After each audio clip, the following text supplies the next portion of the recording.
পুনৰ অসমলৈ আহিব গৃহমন্ত্ৰী অমিত শ্বাহ আৰু কিছুদিনৰ পিছতে আহিব প্ৰিয়ংকা গান্ধী।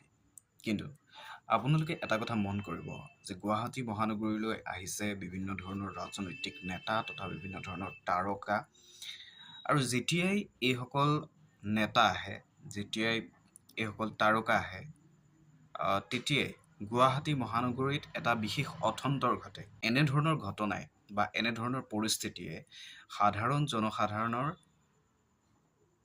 মূৰৰ কামোৰণি হৈ পৰে। পিছে কথাটো মন কৰিব, মই কোনো ধৰণৰ নেতাক বিৰোধিতা কৰিব বিচৰা নাই অথবা কোনো ধৰণৰ বেয়াও নাপাওঁ। কিন্তু কথাটো হ'ল, যিসকল নেতা অসমলৈ আহিব বা অসমলৈ আহিছে তেওঁলোকক আমি সন্মান কৰোঁ, ৱেলকাম কৰোঁ সকলোকে। কিন্তু প্ৰকৃত কথাটো হ'ল কি, এইসকল যি সাধাৰণ